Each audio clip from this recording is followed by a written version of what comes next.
I never expected to spend my 68th birthday sleeping in an abandoned garage, surrounded by the scent of motor oil and decades of dust. Yet here I was, fumbling with an unfamiliar key in the dark, tears blurring my vision as my son's words echoed in my mind. "You're just a useless old woman, Mom. What would you even do with a real inheritance?" Dad knew that. My hand trembled as I finally managed to slide the key into the rusted lock. The ancient door groaned in protest as I pushed it open, the beam of my flashlight cutting through decades of darkness. And that's when I saw it. I froze in place, my breath catching as the light revealed what lay inside. This couldn't be possible. This couldn't be what Robert had meant when he left me just a garage in his will. But let me back up. You need to understand how I ended up here, homeless on my birthday, clutching a suitcase containing what remained of my 42-year marriage. The day had started with me standing beside my son in our attorney's office, Jonathan in his perfectly tailored suit, me in the black dress I'd worn to Robert's funeral 3 weeks earlier. Mr. Hoffman, our family attorney for decades, had seemed unusually uncomfortable as he prepared to read Robert's will. "Before I begin," he'd said, adjusting his glasses, "I want to assure you that everything is legally binding and precisely as Mr. Campbell instructed." Looking back, I should have recognized that statement as the warning it was. The reading itself passed in a blur, but certain phrases stood out with devastating clarity. "To my son, Jonathan Campbell, I leave our penthouse residence in Los Angeles and my primary investment portfolio." And then, almost as an afterthought, "To my beloved wife, Susan Campbell, I leave the property located at 1420 Industrial Parkway, the garage and its contents." A garage. After 42 years of marriage, my husband had left me a garage. Jonathan's face had transformed from solemn grief to barely suppressed triumph in an instant. I remember his hand on my shoulder, squeezing slightly too hard as he'd leaned down to whisper, "Don't worry, Mom. I'll make sure you're taken care of." I'd been too stunned to respond, too confused to question. Why would Robert do this? Where was I supposed to live? What was I supposed to do? The answers came brutally clear that evening when Jonathan drove me back to what I still thought of as my home, the penthouse overlooking the city that Robert and I had shared for the last 15 years of our marriage. I'd barely stepped through the door when Jonathan set my suitcase down in the entryway. "I think it would be best if you found somewhere else to stay, Mom." I'd stared at him, not comprehending. "What do you mean? The penthouse is mine now. It's in the will." His voice had that rehearsed quality he'd perfected in business dealings. "I'm having some colleagues over tomorrow to discuss turning Dad's study into a home office, and I need to start making changes. But where am I supposed to go?" The question came out small, bewildered. Jonathan had shrugged, the gesture dismissive in its casualness. "You could stay with Aunt Helen for a while. Or there's always that garage Dad left you." His laugh had a cruel edge I'd never heard before. "Though why he left you that dump is beyond me. What are you going to do with it? Open a mechanic shop at your age?" I'd felt something shift inside me then, some foundation crumbling. "Jonathan, this is my home. Your father and I—" "It's not your home anymore." He'd cut me off, his voice hardening. "It's mine." Dad made that perfectly clear. I'd reached for the back of a chair to steady myself. "I need time to find somewhere to go. Surely you don't expect me to leave tonight." That's when he'd said it. The words that would echo in my mind for hours afterward as I drove aimlessly around the city, eventually finding myself on an unfamiliar street in the industrial district, staring at a dilapidated garage with a padlock on its door. "You're just a useless old woman, Mom. What would you even do with a real inheritance?" Dad knew that. The cruelty had been so unexpected, so at odds with the son I thought I'd raised, that I couldn't even respond. I'd simply taken my suitcase, my purse, and the key Mr. Hoffman had given me after the reading, and walked out. So here I was, standing in the open doorway of a forgotten garage, my flashlight beam revealing something so unexpected that I couldn't process what I was seeing, because the interior wasn't filled with junk or abandoned tools as I'd expected. The space before me contained 3 vehicles, each covered with custom-fitted cloth covers, arranged with meticulous precision. But it was the gleaming object partially visible at the front of the garage that had stopped my heart momentarily. The unmistakable silver grille of what appeared to be a vintage Aston Martin, its polished surface catching the light of my flashlight like a beacon in the darkness. What was this, and why on earth had Robert kept it secret from me all these years? I stepped forward, drawn by confusion and curiosity, unaware that I was about to discover just how thoroughly I had misunderstood my husband's final gift. My fingers trembled as I pulled the fitted cover from the Aston Martin, the soft material sliding away to reveal a 1964 DB5 in pristine silver birch, identical to the one Sean Connery drove in those James Bond films Robert loved so much. The car gleamed under my flashlight beam as if it had just rolled off the factory floor, not as if it had been sitting in this obscure garage for God knows how long. "Robert," I whispered into the stillness, "what on earth were you doing?" My husband had never mentioned collecting cars. In 42 years of marriage, there had never been a hint of this passion, investment, secret life. I didn't even know what to call it. I moved to the next vehicle, my heart beating faster as I gently pulled away its cover. A 1956 Mercedes-Benz 300 SL Gullwing emerged, its distinctive doors and elegant lines unmistakable even to my untrained eye. The deep blue paintwork was immaculate, the chrome details catching my flashlight's beam like scattered stars. The third cover concealed a Ferrari, a 1967 275 GTB4, according to the small plaque mounted on a stand beside it. Its deep red color reminded me of the wine Robert would order on our anniversaries. Rich and intense, each car was accompanied by a leather portfolio containing what appeared to be documentation. Provenance papers, maintenance records, purchase agreements. I was no expert, but even I knew these weren't just nice old cars. These were museum-quality treasures worth, I couldn't even guess. "There's got to be an explanation," I murmured, my voice strangely loud in the silent garage. That's when I noticed the envelope taped to the wall beside a light switch. It had my name written on it in Robert's unmistakable handwriting. With fingers that wouldn't quite stop shaking, I pulled it down and found the light switch, flooding the garage with unexpected brightness from modern LED fixtures recessed into the ceiling. The sudden illumination revealed that this was no ordinary garage. The space had been professionally finished with climate control systems, custom flooring, security features, and specialized storage areas along the walls. This wasn't some abandoned building. It was a carefully designed automotive sanctuary. I sank onto a leather bench positioned against one wall, the envelope heavy in my hands. After a moment's hesitation, I broke the seal and pulled out several pages of Robert's distinctive stationery. "My dearest Susan, if you're reading this, then I'm gone, and you've discovered what I've come to think of as my final gift to you. First, I need to say I'm sorry for the shock and confusion you must be feeling right now. The secrecy wasn't meant to hurt you, but to protect what I was building for your future. 6 years ago, when I received my diagnosis, the doctors gave me 5 years at best. I beat their timeline by a year, but I knew our time together was limited, and I needed to ensure you would be taken care of after I was gone."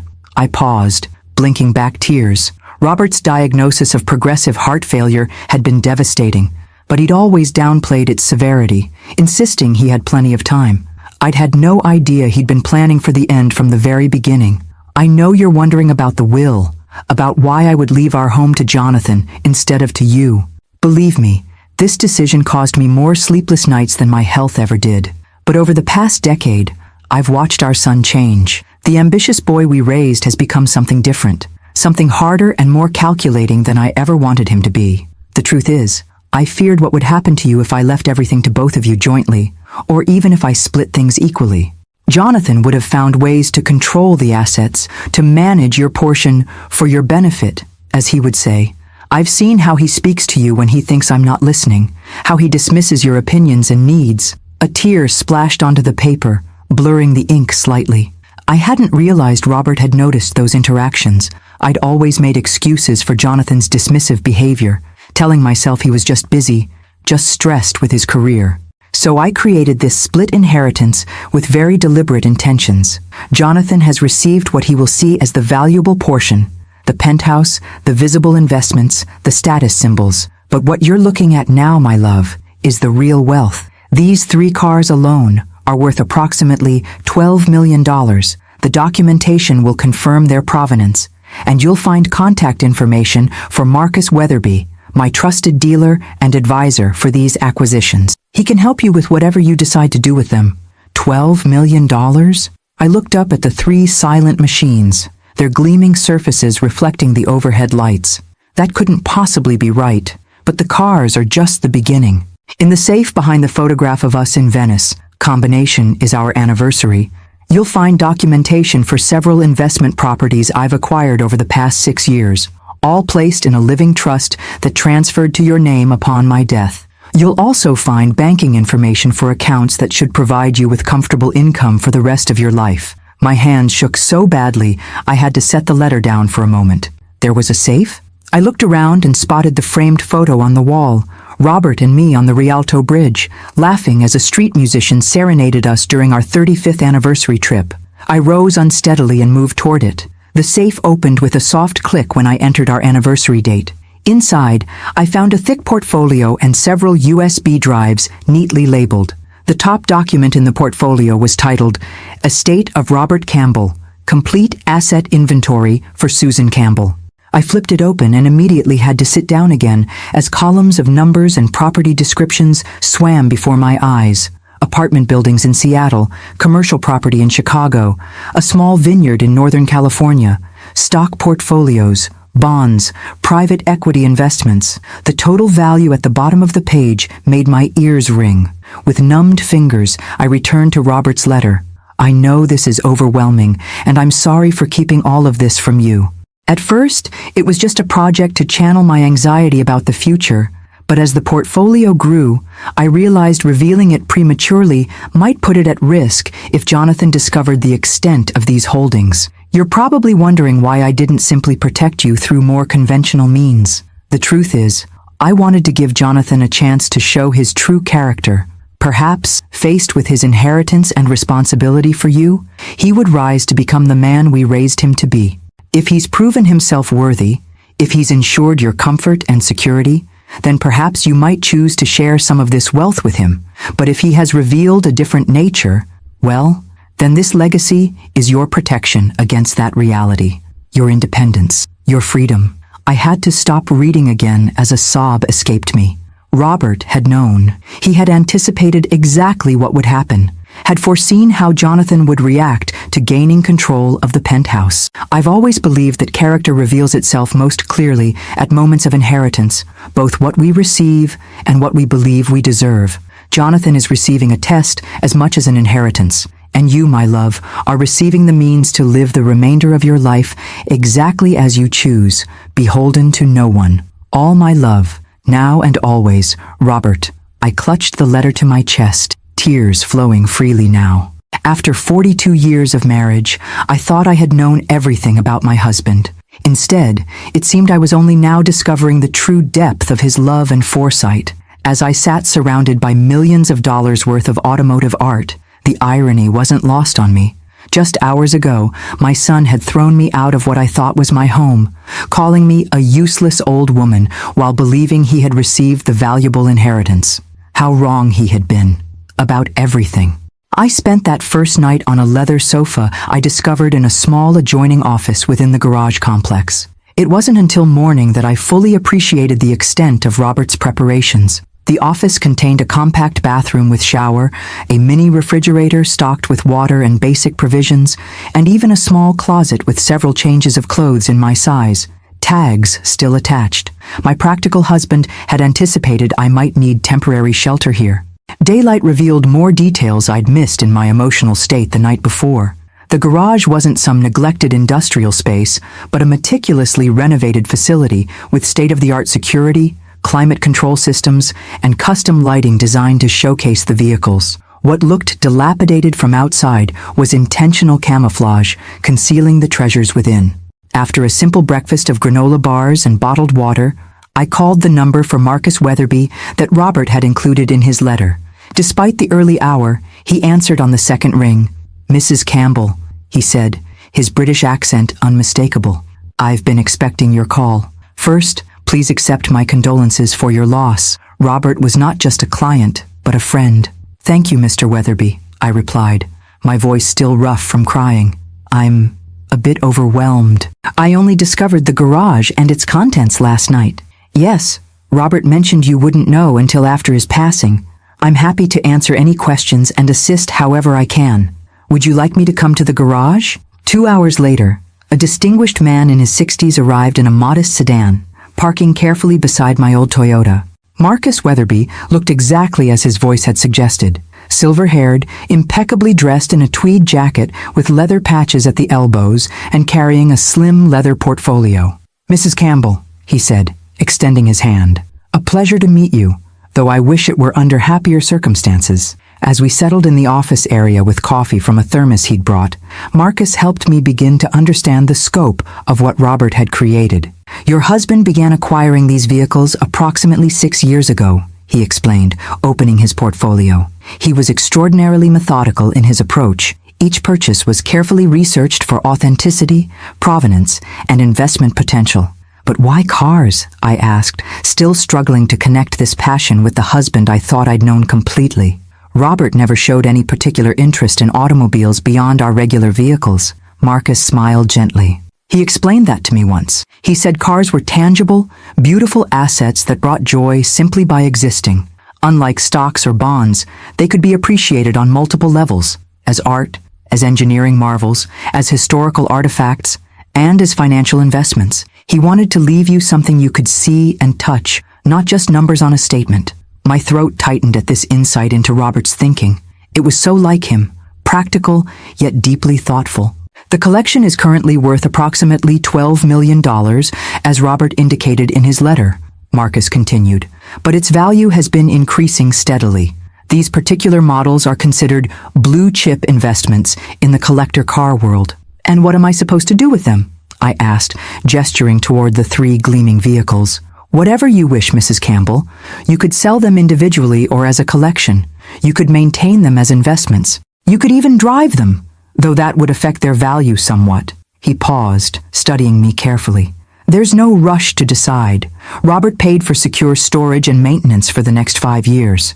After Marcus left, promising to return whenever I needed him, I sat in the quiet garage contemplating my situation.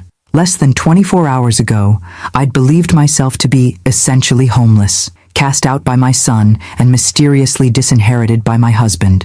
Now I was discovering I was a wealthy woman with options I'd never imagined. But I had nowhere to live except this peculiar garage with its hidden amenities. I spent the day going through the portfolio from the safe, gradually comprehending the extent of Robert's secret financial maneuvering. Beyond the cars, he had assembled an impressive collection of income-producing properties and investments, all carefully structured to transfer to me seamlessly upon his death. One document particularly caught my attention: the deed to a modest but lovely cottage in Carmel, a coastal town we had visited several times over the years and always loved. According to the paperwork, Robert had purchased it 4 years ago, fully furnished and ready for occupancy.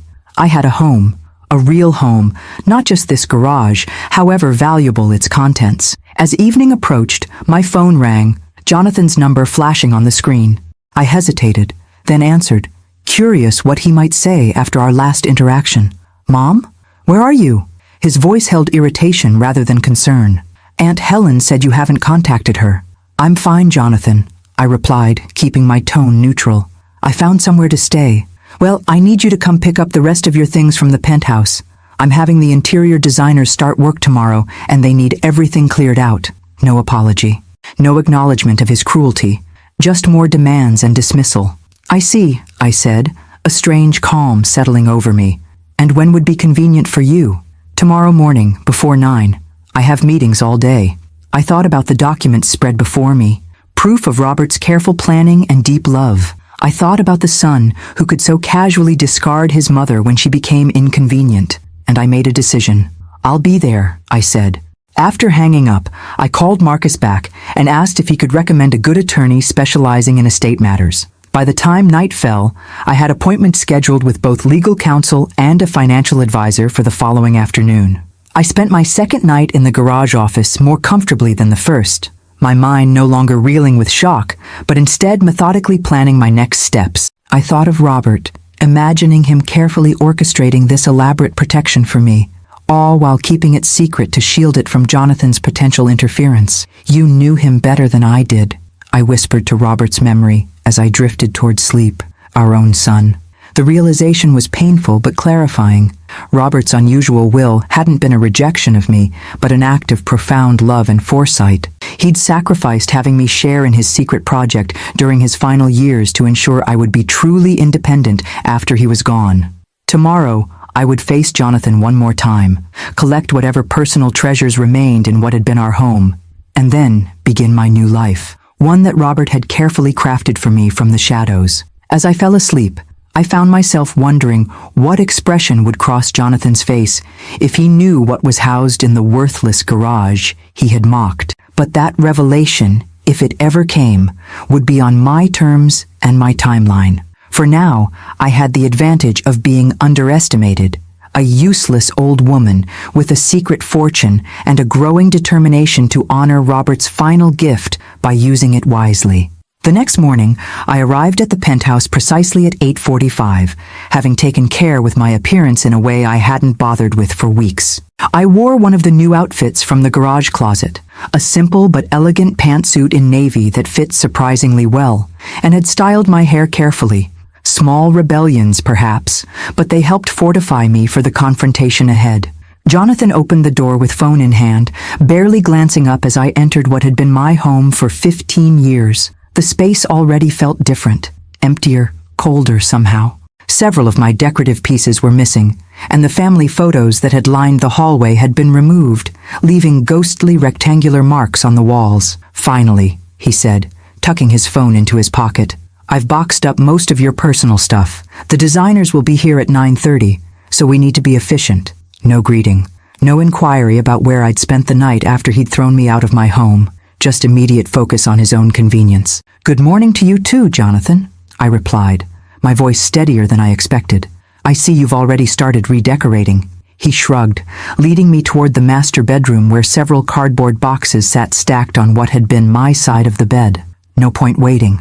The place needs a complete update to maximize its value." "Its value?" I echoed. "You're planning to sell it?" "Eventually. It's oversized for one person, and the market's hot right now. I figure I'll renovate, enjoy it for a year or so, then flip it for a substantial profit." The casual dismissal of the home Robert and I had created together stung, but I merely nodded. "I see. And Robert's things?" Jonathan gestured vaguely toward more boxes in the corner. "I kept the Rolex and his cufflink collection. The rest is just clothes and old man stuff. You can take whatever you want. The rest is going to donation."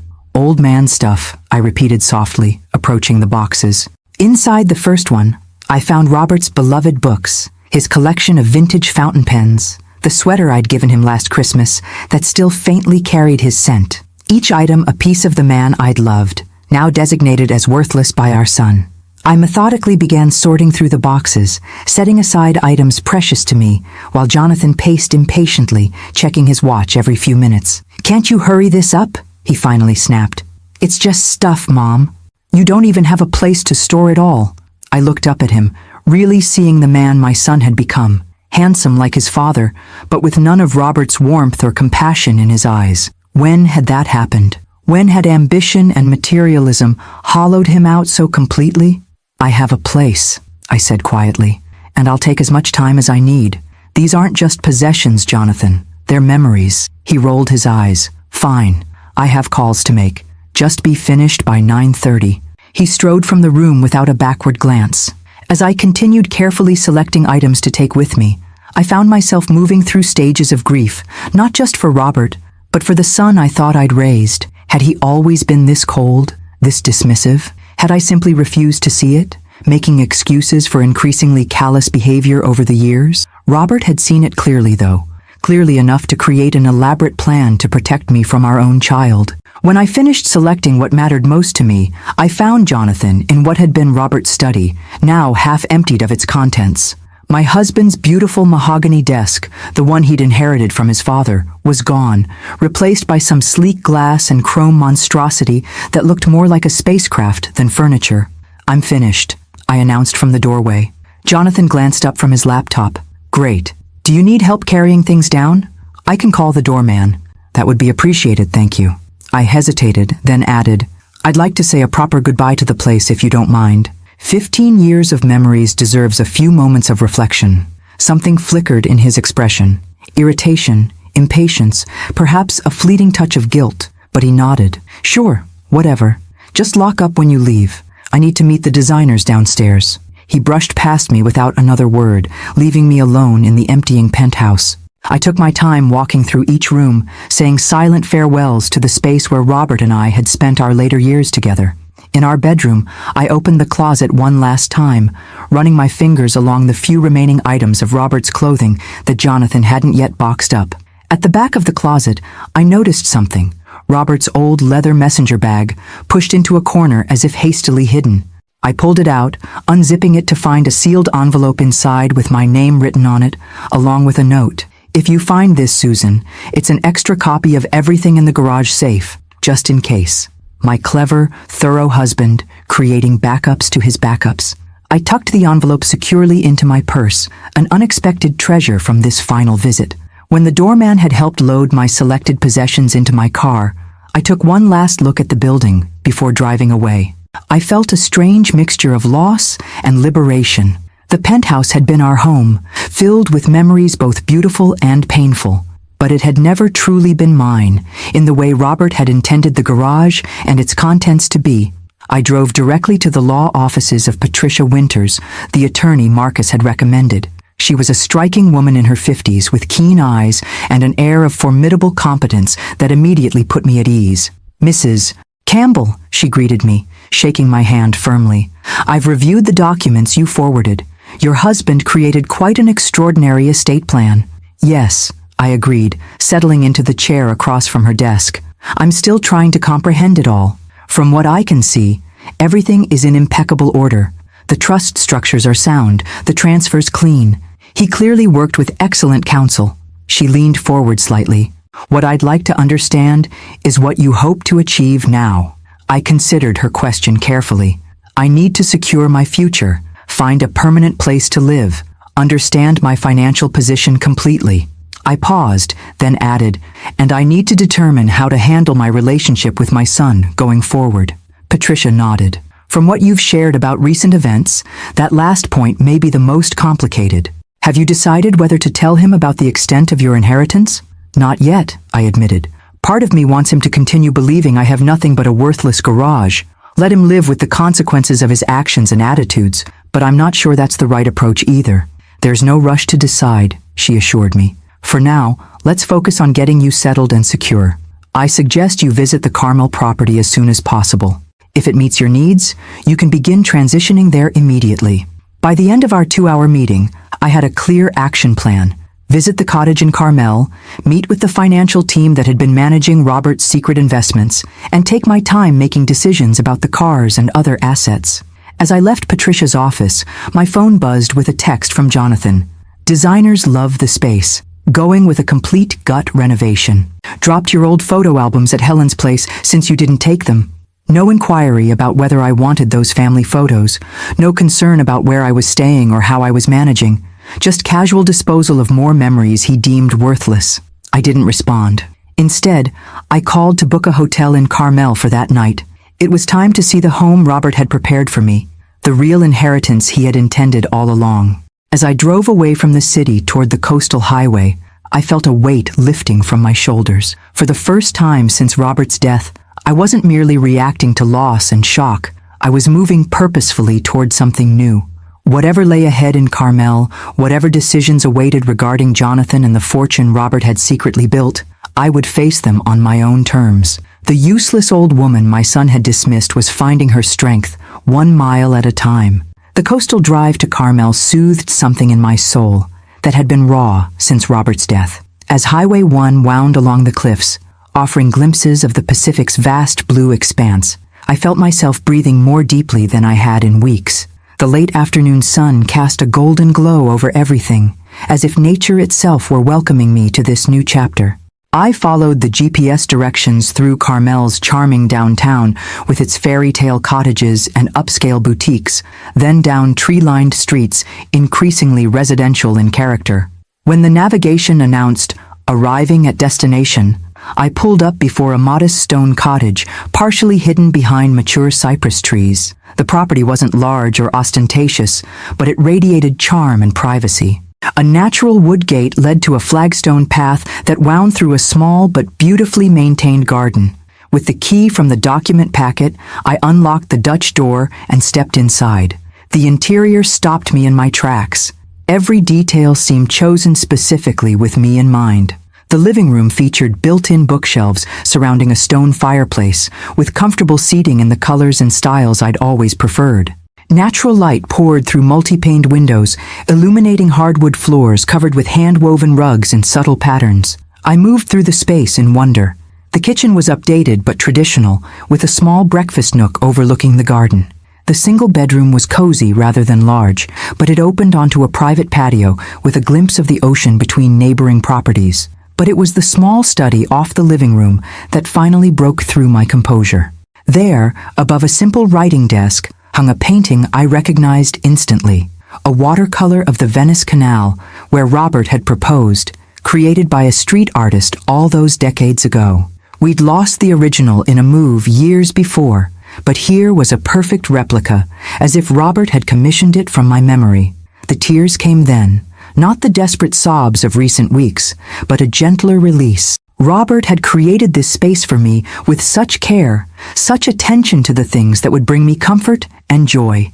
Even in death, he was caring for me in ways I was only beginning to understand. I sank into a window seat cushioned in my favorite shade of blue, watching the last light of day filter through the trees. For the first time since receiving news of the will, I felt truly at home. A soft knock at the door roused me from contemplation. Opening it, I found an elegant woman in her 70s standing on my doorstep, a covered dish in her hands. "Hello," she said warmly. "You must be Susan. I'm Margaret Winters, your neighbor 2 doors down. Robert asked me to keep an eye out for when you arrived." I blinked in surprise. "You knew Robert?" She nodded, offering the dish. "He visited several times over the past few years, preparing the cottage. I'm one of the few people who knew about his project. He made me promise not to reach out until you came to claim the place." Her eyes crinkled kindly. "It's just a simple casserole. I thought you might not want to worry about cooking your first night here." I accepted the dish, oddly touched by this continuation of Robert's care. "Thank you. Would you like to come in?"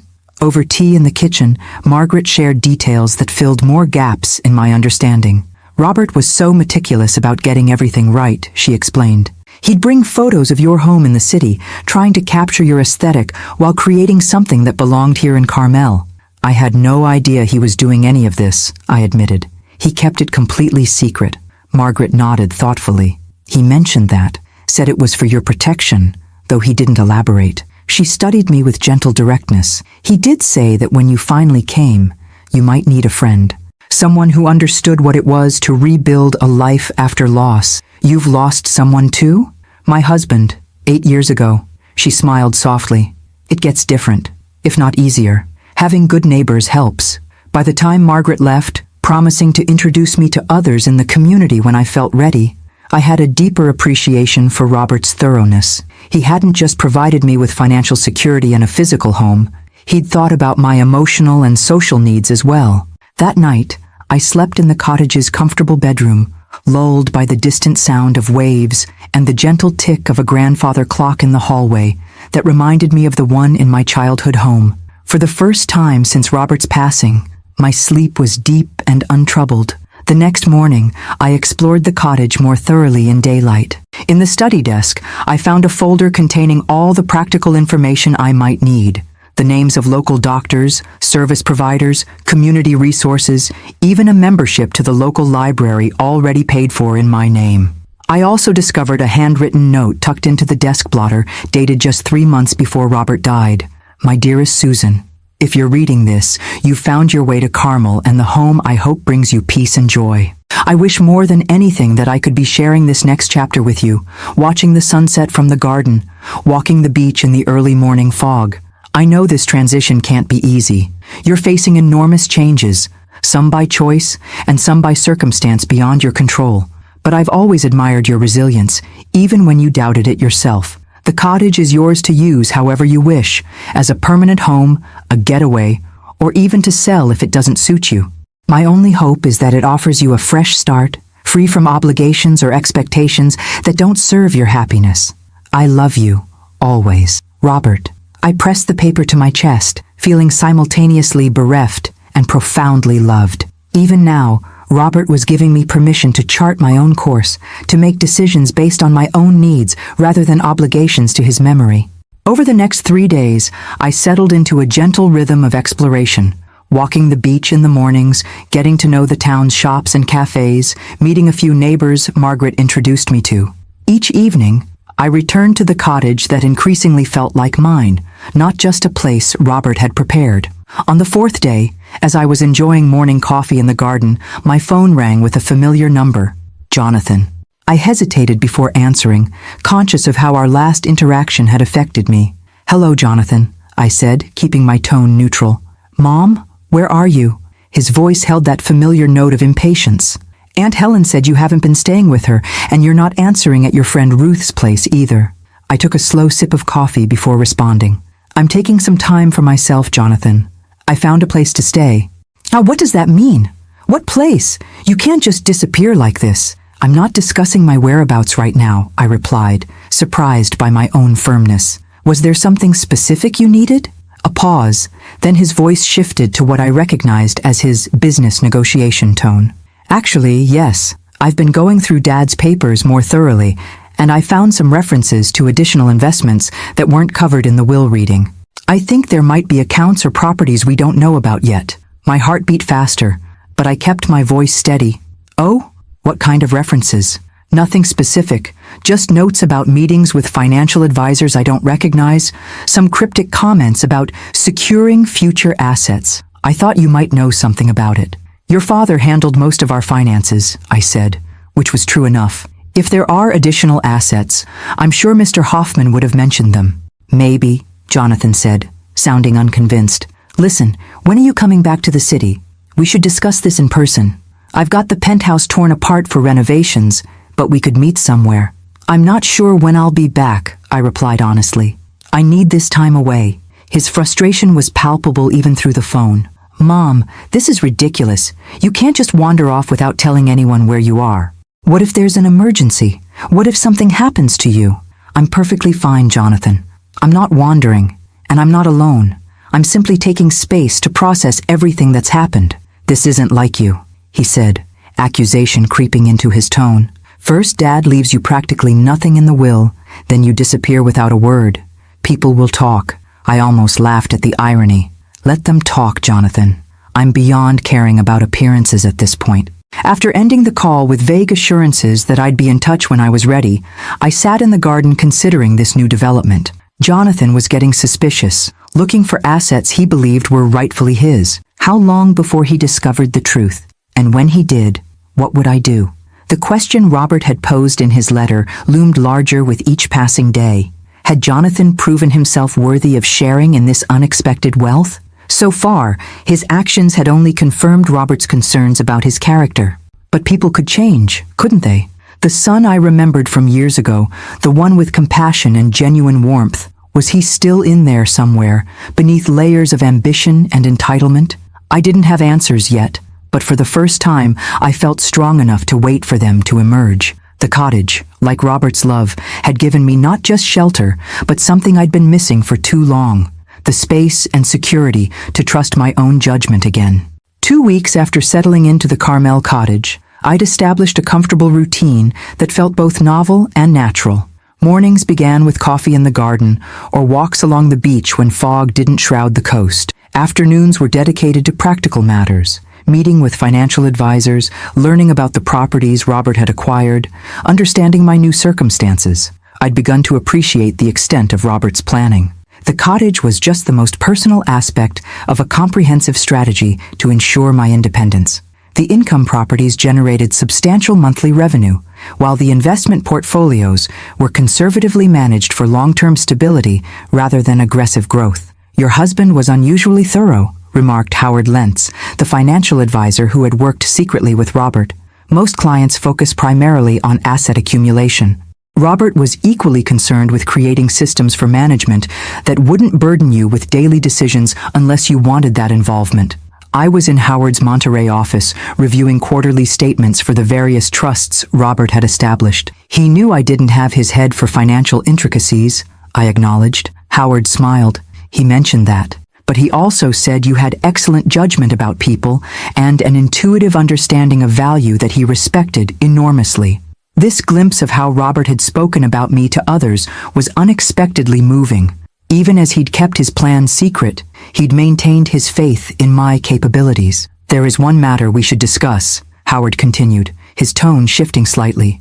We've received inquiries from a Jonathan Campbell, claiming to be conducting a review of his late father's financial affairs. My hands tensed around my teacup.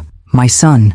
What exactly did he want to know? He was fishing for information about additional accounts or investments beyond what was disclosed in the will. I followed protocol and explained that client confidentiality prevents me from discussing any accounts without proper authorization. Thank you, I said, relief evident in my voice. Jonathan received his inheritance as specified in the will.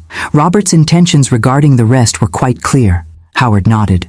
We'll continue maintaining that position, but you should be aware. He's been persistent, contacting several firms associated with your husband's investments. This wasn't surprising.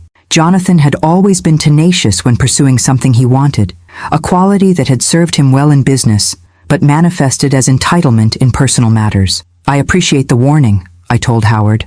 I'm still determining how to handle this situation with my son. Driving back to Carmel, I contemplated the growing evidence of Jonathan's investigation. His suspicions, initially vague, were clearly solidifying into active pursuit. How long before he discovered the garage and its contents? Before he learned about the cottage? Before he realized the extent of what Robert had kept from him? And perhaps more importantly, what would I do when that happened? I was still pondering these questions when I arrived at the cottage to find an unfamiliar luxury SUV parked outside. My heart sank as I recognized the personalized license plate, J. Campbell. Jonathan stood on my doorstep, arms crossed, expression a mixture of triumph and accusation. Found you, he said as I approached. Interesting place you've got here, Mom. When were you planning to mention it?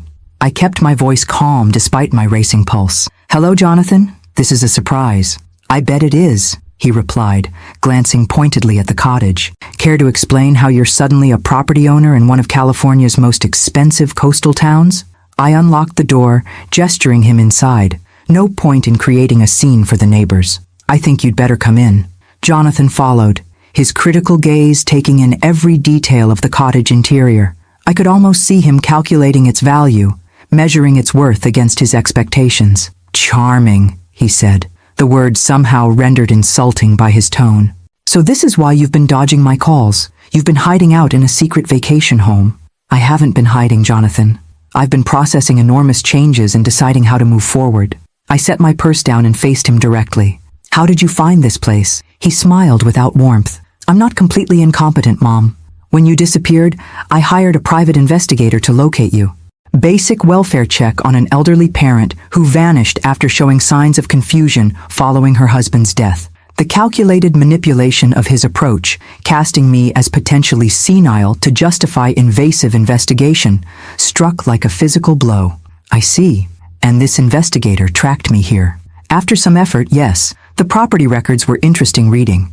Apparently, Dad purchased this place 4 years ago but kept it out of his regular accounts. Jonathan's eyes narrowed, which made me wonder what else he might have hidden. I moved to the kitchen, filling the kettle for tea, a small action to buy myself time.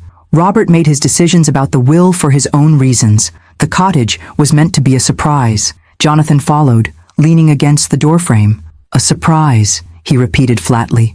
Like that worthless garage in the industrial district? Another one of Dad's surprises? My hands stilled on the kettle. He knew about the garage. The question was, how much did he know about what it contained? The garage was part of his estate, I said carefully. Yes, the mysterious garage that no one could explain. Jonathan's voice hardened. I visited it yesterday, Mom. Door was locked, but the windows, while dirty, still allowed a peek inside when the light was right. I kept my expression neutral, though my heart hammered painfully. And I saw enough to know there are cars in there. Vintage cars, from what little I could make out. His jaw tightened. Cars worth significantly more than that penthouse Dad left me. The penthouse that comes with maintenance fees I can barely afford since most of the liquid assets went into trust funds I can't access. So there it was. Jonathan had discovered part of the truth, but not its full extent. He'd seen the cars but likely didn't realize their true value or know about the additional properties and investments. Your father made his choices, Jonathan. The penthouse and investment portfolio he left you are substantial gifts. Gifts? He scoffed. The penthouse needs hundreds of thousands in repairs that I discovered only after starting renovations. The investment portfolio barely covers my existing commitments. Meanwhile, you're living in a Carmel cottage and apparently own a collection of classic cars worth God knows how much. I poured boiling water into the teapot, the familiar ritual steadying my nerves. What exactly do you want from me, Jonathan? The truth would be a start, he replied. Did you know about these secret assets all along? Were you and Dad planning this manipulation of the inheritance? No, I said firmly, meeting his gaze. I knew nothing about the cottage or the garage until after Robert died. I was as surprised as you are now. This admission seemed to catch him off guard. Then why keep it from me these past weeks? Why disappear instead of explaining? Because I needed time to understand it myself, I answered honestly. And because your behavior after the will reading didn't exactly invite confidence or collaboration. He flinched slightly, then recovered. I was upset, finding out Dad had essentially disinherited me in favor of you. Disinherited you? I interrupted, disbelief coloring my voice. He left you a multi-million-dollar penthouse and investment accounts worth millions more. A fraction of what he apparently had hidden away. Jonathan's voice rose. Those cars alone are worth what, Jonathan? I challenged. How would you know their value unless you've been investigating far more thoroughly than you're admitting? He had the grace to look momentarily abashed. I have contacts in the collector car world, made some discreet inquiries based on what little I could see. Of course you did, I murmured, suddenly weary of the deception and counter-deception. Would you like some tea? If we're going to have this conversation, we might as well be civilized about it. This mundane offer seemed to deflate some of his righteous anger. He nodded, taking a seat at the breakfast nook while I prepared 2 cups. As we sat facing each other across the small table, I saw something beneath Jonathan's indignation that I hadn't noticed before. A vulnerability, perhaps even fear. For all his bluster about being cheated out of his rightful inheritance, was there something more fundamental driving his pursuit? Jonathan, I began, my tone gentler. Why does this matter so much to you? You have a successful career, a beautiful home, financial security most people never achieve. What difference does it make if Robert left additional assets to me? He stared into his teacup, avoiding my gaze. It's not about the money. Not really. Then what is it about? When he finally looked up, I glimpsed the child he had once been. Uncertain, seeking approval. It's about what it means. Dad trusted you with these assets, these secrets. He didn't trust me. And there it was, the core wound beneath the entitlement and anger. Not greed, but rejection. In his mind, Robert's careful planning represented not protection for me, but lack of faith in him. Oh, Jonathan, I sighed. It wasn't about trust or lack thereof. Your father was trying to create security for both of us in different ways. By hiding millions in assets from me, his bitterness returned. By leaving you secretly wealthy while making it seem like he'd left you nothing but a worthless garage. I took a careful sip of tea, considering how much to reveal. The moment had come sooner than I'd expected, forcing a decision I wasn't fully prepared to make. How much of Robert's reasoning should I share? How much of the truth could Jonathan bear to hear? The late afternoon light slanted through the cottage windows, casting long shadows across the kitchen table where Jonathan and I sat in uneasy silence. I studied my son's face, the familiar features that echoed Robert's, yet somehow lacked the compassion that had always softened my husband's expression. There's a letter, I said finally, from your father. It explains his decisions more clearly than I could. Jonathan's posture stiffened. A letter? You've had a letter explaining all this and didn't think to share it? It was addressed to me, Jonathan, and given how you treated me after the will reading, I wasn't exactly eager to share something so personal. I met his gaze steadily. You called me a useless old woman and threw me out of my home. His eyes flickered away, a hint of discomfort crossing his face. I was upset. People say things they don't mean when they're emotional. Do they? I asked quietly. Or do moments of high emotion simply reveal what's normally kept hidden? Rather than answering, Jonathan gestured impatiently. This letter, do you have it here? I rose and went to the study, retrieving both Robert's original letter from the garage and the copy I'd found in his messenger bag. Returning to the kitchen, I hesitated before handing him the copy. Before you read this, I want you to understand something. Your father loved you, Jonathan. Nothing in his actions was meant to hurt you, only to protect what he valued. Let me be the judge of that, he replied, taking the letter with barely concealed eagerness. I watched as he read, his expression shifting from anticipation to disbelief to something darker. His hands tightened on the paper, knuckles whitening as he reached the paragraphs addressing Robert's concerns about his character. When he finished, he set the letter down with deliberate care, as if afraid his control might shatter if he moved too quickly. So, he said, his voice dangerously quiet, Dad thought I was what? Too materialistic? Too selfish to be trusted with the family wealth? He was concerned about how your values had changed over time, I corrected gently, and about how you might handle having authority over my financial well-being. And his solution was to deceive me? To create this elaborate scheme making me think I got the valuable inheritance while secretly leaving everything of real worth to you? His voice rose with each question, indignation building. Do you have any idea how humiliating this is? Jonathan, no, he cut me off, standing so abruptly his chair scraped against the floor. You don't get to Jonathan me in that patronizing tone. Not after this. Dad manipulated me, tested me like some lab rat to see if I'd pass his twisted moral examination. I remained seated, refusing to match his emotional escalation. Your father made the best decisions he could based on what he observed over years, not days or weeks. If his assessment seems harsh, perhaps that deserves reflection rather than rejection. He paced the small kitchen, tension radiating from every movement. Reflection? You want me to reflect on being portrayed as some kind of heartless monster in my own father's eyes? That's not what the letter says, I pointed out. It expresses concern about certain tendencies, not a fixed judgment of your entire character. Jonathan stopped pacing to stare at me incredulously. Are you seriously defending this? He left you a fortune while setting me up to reveal my true nature. And apparently, I failed his test spectacularly by expecting to actually receive what the will specified. There was no point arguing about his characterization. In a sense, he wasn't wrong. Robert had indeed created a situation designed to reveal character through action. And Jonathan's actions after the will reading had confirmed rather than disproved his father's concerns. The question now, I said carefully, is where we go from here. He laughed without humor. Where we go? That's simple. As Robert Campbell's son and heir, I have every right to contest this arrangement. Hidden assets, secret trusts, it all smacks of deliberate attempt to circumvent normal inheritance. I had anticipated this reaction. The legal structures your father created are impeccable, Jonathan. The assets were his to distribute as he saw fit, and he did so through proper channels, documented and legitimate. Contesting would be expensive, lengthy, and almost certainly futile. You sound awfully confident for someone who claimed to know nothing about finances, he shot back. I've had several weeks to consult with excellent advisors, I replied evenly. The same ones who helped your father create these arrangements.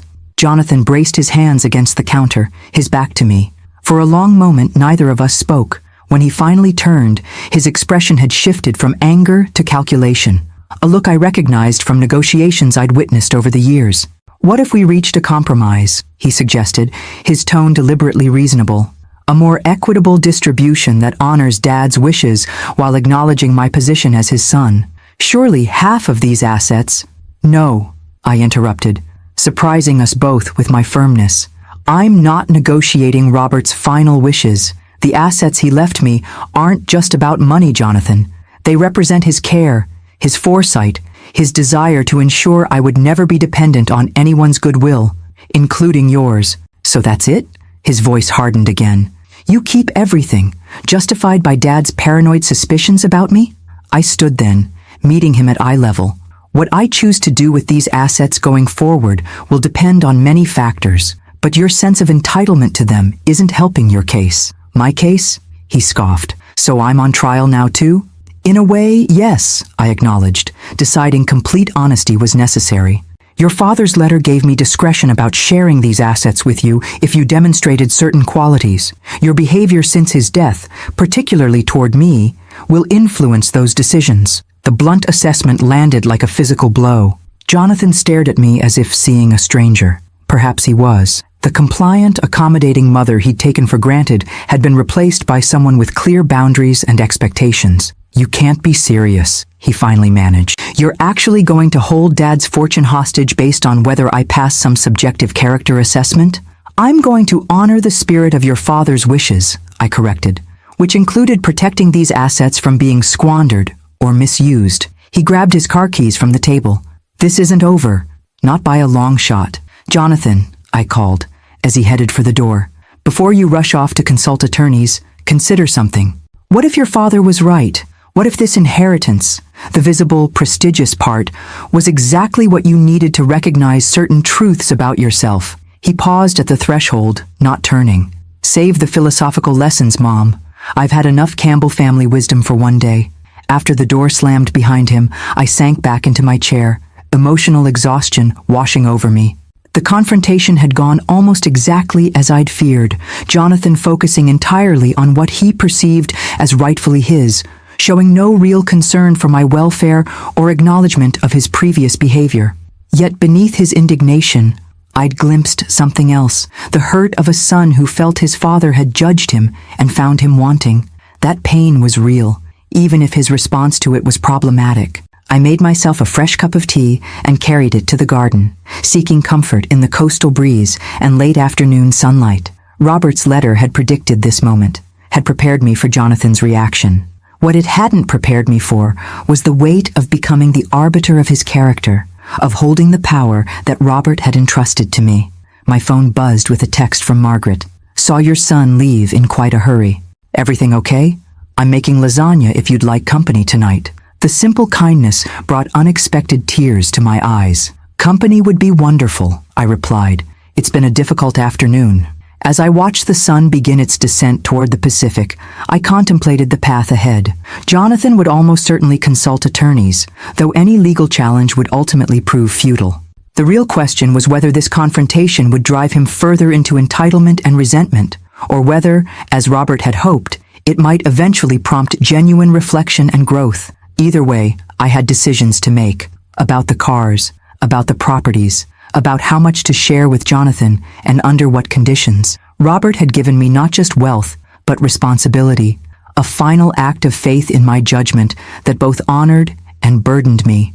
For now, though, I would have dinner with my new friend. I would continue establishing my life here in this peaceful cottage, and I would give Jonathan the space to process his anger and disappointment, hoping that somewhere beneath the entitled man he'd become, the thoughtful boy we'd raised might still exist, waiting to emerge. 3 months after Jonathan's angry departure from the cottage, autumn arrived in Carmel with subtle shifts, slightly cooler mornings, changing light that painted the coastline in softer hues, fewer tourists crowding the village streets. I had settled into a rhythm that felt increasingly natural, dividing my time between maintaining the cottage, exploring my new community, and managing the responsibilities that came with Robert's unexpected legacy.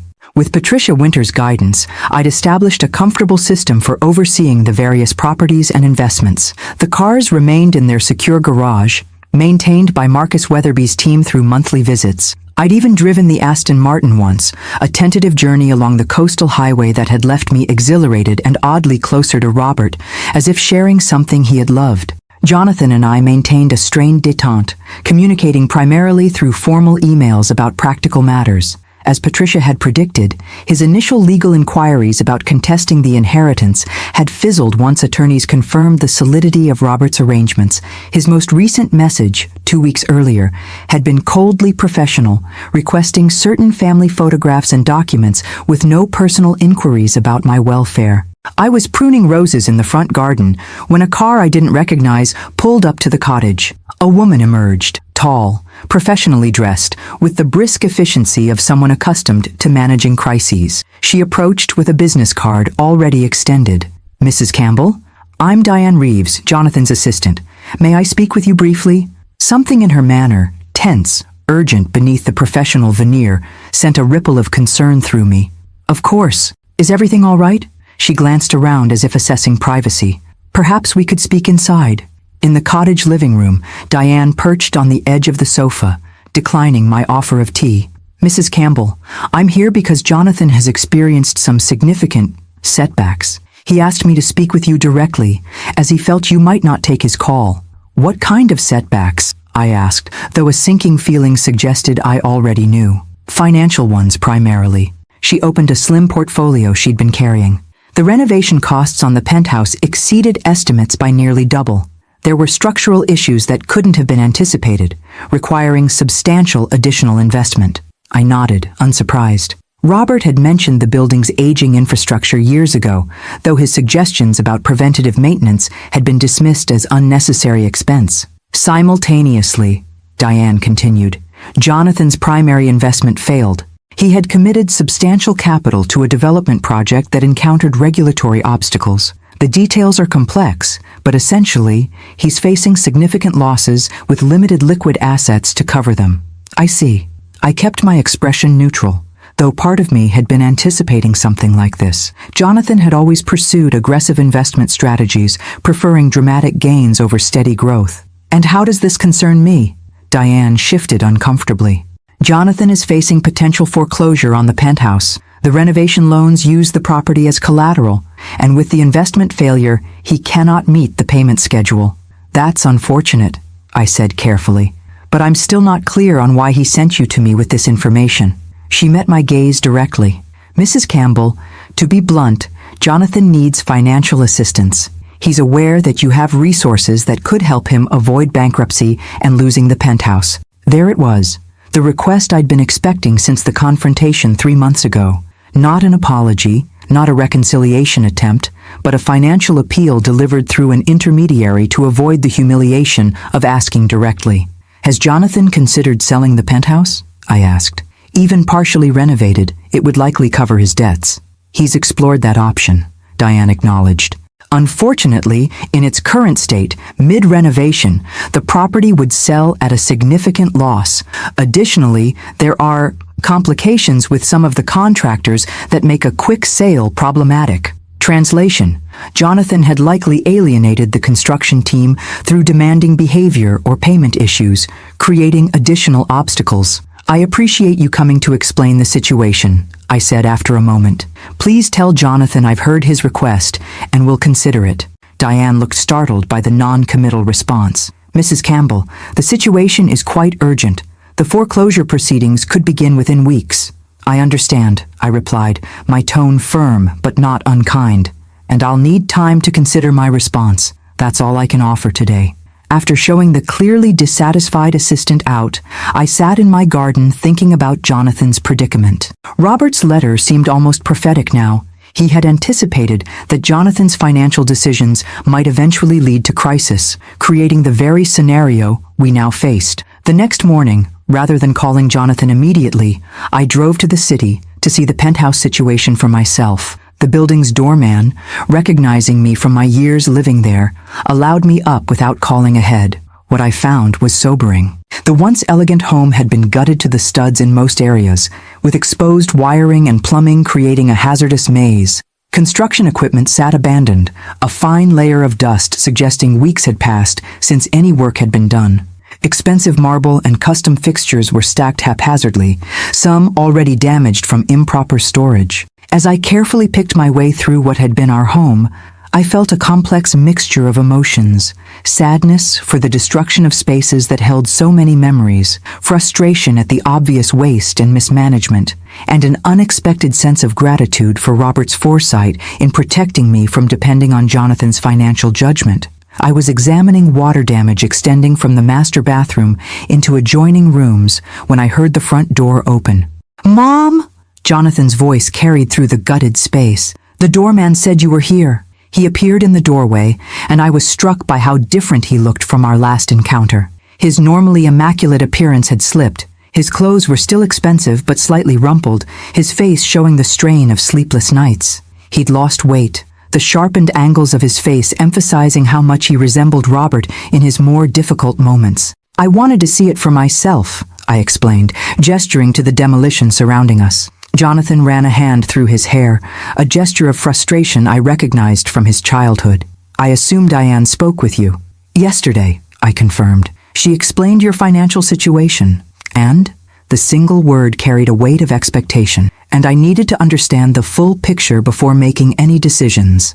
I stepped carefully around a pile of discarded fixtures. "This is quite different from what you described when you started the renovations." He gave a short, humorless laugh. "Yes, well, things rarely go as planned in construction, or in life." "Jonathan," I said gently, "what happened with the investment project Diane mentioned?" Something in my tone must have broken through his defensive posture.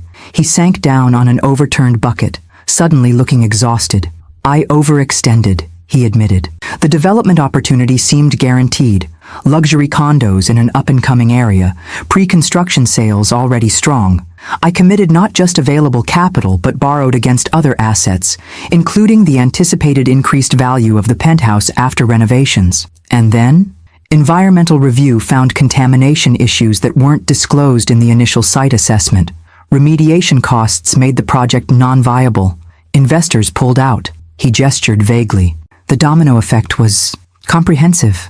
I looked around at the destruction surrounding us, both the physical demolition and the wreckage of Jonathan's financial stability. "Why didn't you reach out sooner?" I asked. "Before things reached this point?" His expression hardened. "After our last conversation? After discovering Dad's manipulation and your role in it? Pride, I suppose, or stubbornness, the Campbell family traits. Both powerful motivators," I acknowledged, remembering similar moments of Robert digging in his heels against practical considerations when his pride was at stake. "So," Jonathan said after a moment, his attempt at casual inquiry undermined by the tension in his voice, "have you made your decision about helping me?" I met his gaze directly. "I'm willing to help, Jonathan, but not unconditionally, and not by simply writing a check to cover your debts." Relief and wariness battled in his expression. "What conditions? We'll need to discuss that properly," I replied, picking my way back toward the front door. "Not here, surrounded by the evidence of hasty decisions. Come to Carmel tomorrow. We'll talk about a path forward that addresses both your immediate crisis and the underlying patterns that created it." He looked like he wanted to argue, to push for immediate commitment, but necessity overcame impulse. "Fine, tomorrow." As I left the building, the contrast between the ruined penthouse and my peaceful cottage in Carmel couldn't have been starker. Jonathan had received what appeared to be the valuable inheritance, the prestigious address, the visible wealth. I had received what seemed worthless, an abandoned garage, an unknown cottage. Yet here we were, our fortunes dramatically reversed through a combination of Robert's planning and Jonathan's choices. Tomorrow would bring difficult conversations and decisions. For tonight, I would return to Carmel, to the home Robert had so thoughtfully created, and consider how best to honor both his concerns and his hopes for our son. Jonathan arrived at the cottage precisely at the agreed time of 11 the next morning, his appearance markedly more polished than the previous day, a deliberate effort, I suspected, to project control he no longer possessed. I had spent the morning preparing, not just mentally, but physically, setting the stage for our conversation with intentional care. "You have a lovely view," he commented stiffly as I led him through the cottage to the back patio, where I'd arranged comfortable seating and a light lunch. "Your father chose well," I agreed. He remembered how much I loved the coast. Jonathan's expression tightened at the mention of Robert, but he said nothing as he took the offered seat. The patio overlooked a small but meticulously maintained garden that sloped gently downward, offering glimpses of the Pacific between neighboring properties. The setting was peaceful, private, and neutral ground for the difficult conversation ahead. After pouring us both iced tea, I turned to face my son directly. "Before we discuss your financial situation, I'd like to show you something." I handed him a leather portfolio I'd prepared that morning, containing selected documents from Robert's records. Jonathan opened it warily, as if expecting another unwelcome revelation. "These are financial projections and maintenance assessments for the penthouse," I explained as he scanned the pages. "Your father commissioned them 3 years ago, anticipating eventual major systems failures in the building. The estimates closely match what you've encountered in your renovations." Jonathan frowned. "Dad never mentioned any of this. He tried," I corrected gently. "Several times. You dismissed his concerns as excessive caution, unnecessary expense. He showed you these reports during your last Christmas visit before his diagnosis." A flicker of recognition crossed his face. The boring building assessment he kept bringing up at dinner. "The same." I took a sip of my tea. "Robert wasn't just being cautious. He was trying to prepare you for exactly the situation you're facing now." Jonathan set the portfolio aside, his jaw tightening. If you've brought me here just to say I told you so on Dad's behalf— I haven't, I interrupted. I'm establishing context for my decision about helping you. Robert saw this coming. Not just the building issues, but the pattern of choices that has led to your current crisis. And what pattern is that, exactly? His tone was defensive, but I caught genuine confusion beneath it. Prioritizing appearance over substance, I said simply. Pursuing impressive gains over sustainable growth. Dismissing caution as unnecessary pessimism. I met his gaze directly. The same qualities that led you to throw your mother out of her home rather than consider her needs alongside your plans. He had the grace to look momentarily abashed. I shouldn't have handled it that way. No, I agreed. You shouldn't have. A silence fell between us, filled only by the distant sound of waves and the occasional call of seabirds. Jonathan fidgeted slightly, unused to this directness from me. Throughout his adult life, I had been the mediator, the smoother of rough edges, the one who accommodated his moods and absorbed his dismissals. So what are you proposing? He finally asked. What are these conditions for your help? First, complete transparency, I replied. I need to see everything. All accounts, debts, contracts, commitments. No hidden liabilities or convenient omissions. He nodded stiffly. Fine. What else? Professional financial management going forward, I continued. You've demonstrated that your judgment in these matters is compromised by impulsivity and overconfidence. Any funds I provide will be structured through trusts with appropriate oversight. His expression darkened. So, I'll be on an allowance, like a child?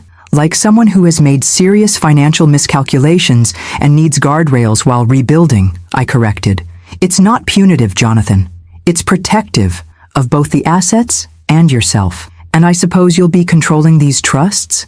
Bitterness edged his voice. No, I said, surprising him. Independent trustees with fiduciary responsibility.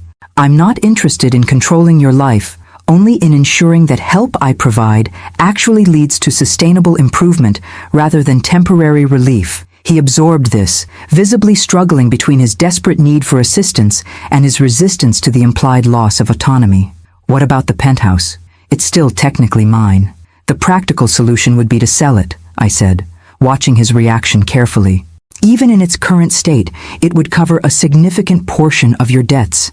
You could start fresh, perhaps in a more manageable property. Sell it? The idea seemed to genuinely shock him. But it's our family home. It's where Dad and you— It's a physical space, Jonathan, I interrupted gently. One that you were eager to gut and transform just months ago. The memories don't reside in the walls. He stood abruptly, pacing the small patio. You don't understand. Selling would be admitting complete failure. Everyone would know. And there it was, the core of his resistance. Not emotional attachment to our family home, but concern about the public perception of selling it under financial duress. Image over substance, yet again. People already know, I said quietly. Construction halted months ago. Contractors have filed liens. The financial community discusses these matters. He stopped pacing, shoulders slumping slightly. I've really destroyed everything, haven't I? The naked vulnerability in his voice caught me off guard. For the first time since Robert's death, I glimpsed my son beneath the defensive posturing, confused, overwhelmed, and finally facing the consequences of years of prioritizing appearances over reality. Not everything, I said, my tone softening. But you've created a significant challenge that will require equally significant changes to address. Jonathan sank back into his chair, looking suddenly exhausted. So, what exactly are you offering? A structured way forward, I replied. I'll establish a trust that will satisfy the most pressing creditors and prevent foreclosure. We'll bring in professionals to either complete the renovations appropriately or prepare the penthouse for sale, depending on what makes financial sense after proper assessment. And in return? In return, you agree to financial oversight for a defined period. You work with a counselor on the underlying patterns that created this situation. And I hesitated, then continued firmly. You make amends for how you treated me after your father's death. His eyes snapped to mine. Amends? What does that mean exactly? It means acknowledging the harm done. It means understanding that relationships have consequences just as financial decisions do. I leaned forward slightly. Jonathan, I'm not offering help purely as a financial transaction. I'm offering it as a mother who believes her son can be better than his recent behavior suggests. Something in my words seemed to penetrate the armor he'd maintained throughout our recent interactions. He looked away, blinking rapidly. I didn't mean what I said that day, he said quietly. About you being useless. I was angry and lashing out. Perhaps, I acknowledged, but those words didn't emerge from nowhere. They reflected an attitude toward me, toward older women generally, that you've harbored for some time. He didn't deny it, which represented its own small progress. I need time to think about all this, he finally said. It's a lot to process. Take the time you need, I replied. But remember that your creditors' timelines won't adjust to your contemplation schedule. Some decisions have narrow windows of opportunity. As Jonathan left the cottage an hour later, neither of us had definitive answers about the path forward. I had outlined my offer and conditions. He had neither accepted nor rejected them outright. But something had shifted in our interaction, a tentative step toward honesty that had been absent in our relationship for years. That evening, sitting in the garden as twilight settled over Carmel, I found myself wondering what Robert would think of my approach. Had I been too harsh? Too accommodating? There was no way to know, of course, but I felt a quiet confidence that I had found my own balance. Neither the enabling mother I had sometimes been, nor the purely transactional business person Jonathan might have expected. The path ahead remained uncertain. Jonathan might reject my conditions out of pride, or accept them with hidden resentment rather than genuine understanding. But for perhaps the first time in our adult relationship, I had spoken my truth clearly, without cushioning it to protect his feelings or preserve artificial harmony. Whatever came next would be built on that foundation of honesty, however uncomfortable it might be. And in that, I believed Robert would recognize the wisdom of his unconventional inheritance plan, not in the distribution of material assets, but in the opportunity it had created for both Jonathan and me to finally see ourselves and each other clearly. Spring returned to Carmel, painting the cottage garden with bursts of color that seemed impossibly vibrant against the blue backdrop of the Pacific. Nearly 9 months had passed since Robert's death, 6 since my discovery of the garage's contents, and 4 since Jonathan's financial crisis had forced a reckoning between us.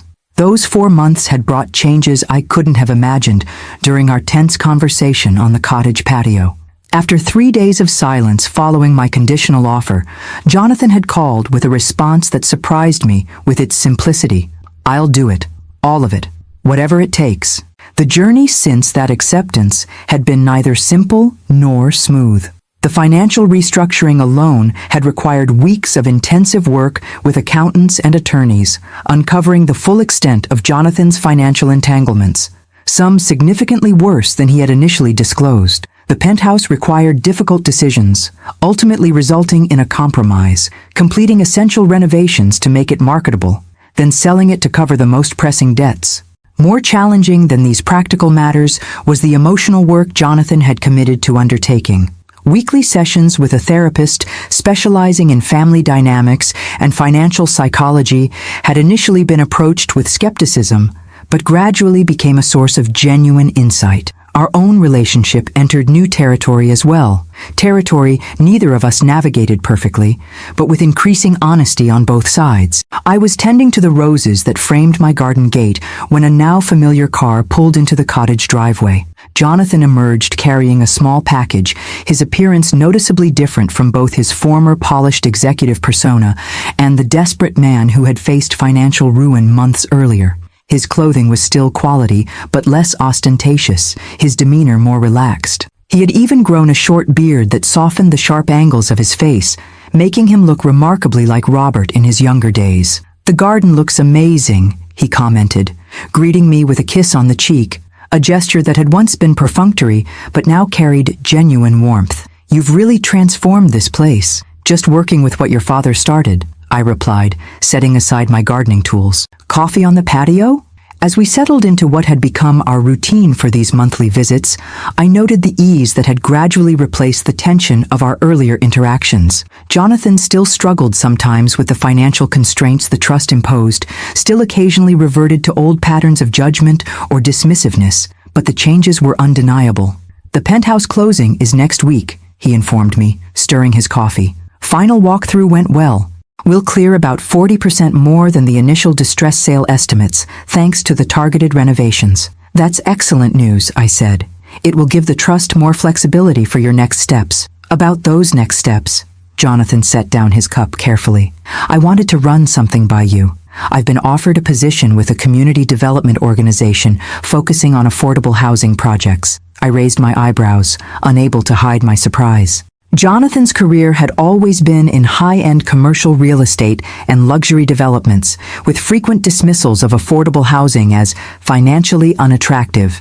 It's obviously a significant pay cut from my previous positions, he continued, but the trust structure means basic living expenses are covered and, he hesitated, searching for words. It feels like meaningful work, using what I know about development for something beyond profit margins. That sounds like a significant shift in focus, I observed carefully. What prompted it? Jonathan gazed out toward the ocean for a moment before answering. Remember that project that failed? The luxury condos? The site was eventually sold at bankruptcy auction to a non-profit housing developer. They're building mixed-income housing there now. Efficiently, thoughtfully designed, environmentally conscious. I've been consulting with them informally for a few months and... He shrugged, a gesture somehow both self-conscious and proud. I'm good at it. The technical aspects of development without the pressure to maximize every dollar of profit. I studied my son's face, noting the genuine animation as he described the project. It sounds like you found something that engages more than just your business acumen. Dad would probably find it ironic, Jonathan acknowledged with a rueful smile. Me ending up working in affordable housing development after years of chasing luxury markets. I think he'd be pleased, I corrected gently. He always admired competence directed toward worthwhile goals.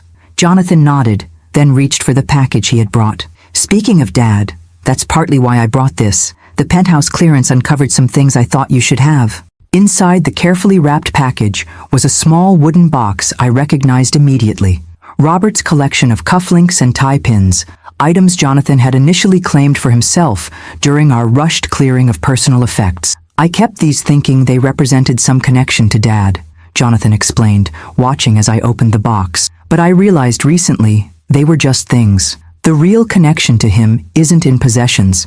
Beneath the cufflinks lay something else, a small velvet pouch containing my original wedding band, which I had assumed lost during the penthouse chaos.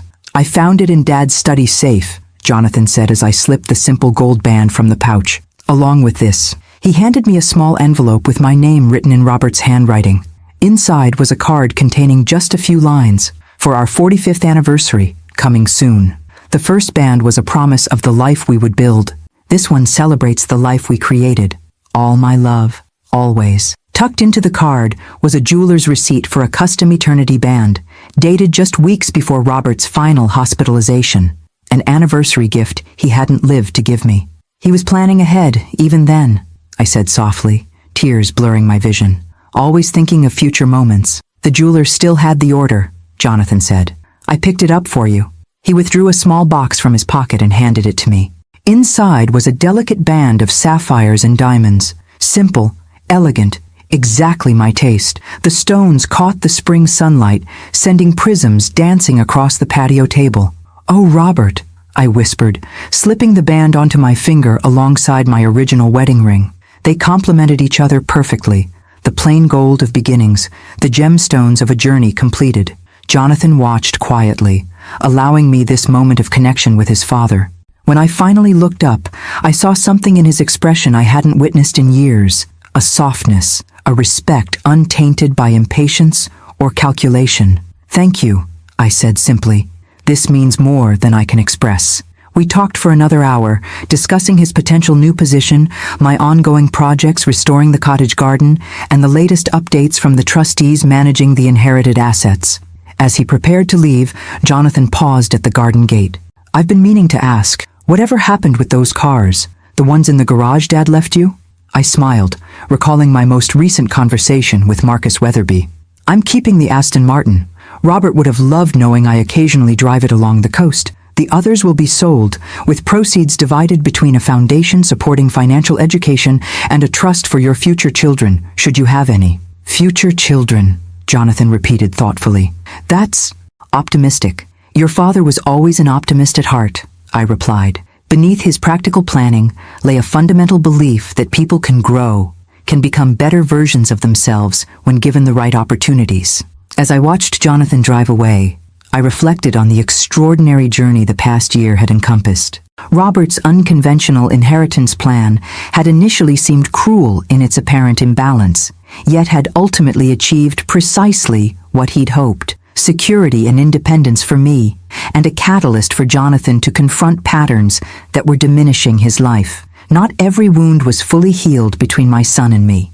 Not every lesson had been perfectly learned, but we had begun a new chapter based on honesty rather than convenience, on mutual respect rather than obligatory roles. That evening, I drove the Aston Martin along the coastal highway, the powerful engine purring beneath me as I navigated curves Robert had never seen me take. The setting sun transformed the ocean into molten gold, while my hands, adorned with both the plain band of beginnings and the jeweled circle of completion, guided the wheel with growing confidence. "You were right," I said aloud to Robert's memory, my voice carried away by the rush of wind. About so many things. The worthless garage that had once represented my son's dismissal of my value had transformed not only my circumstances, but our relationship. The inheritance that seemed so cruelly imbalanced had proven to be Robert's final act of wisdom and love for both of us. As I turned the car toward home, my home, the cottage by the sea that Robert had prepared with such care, I felt a sense of completion, of circles closing and new ones beginning.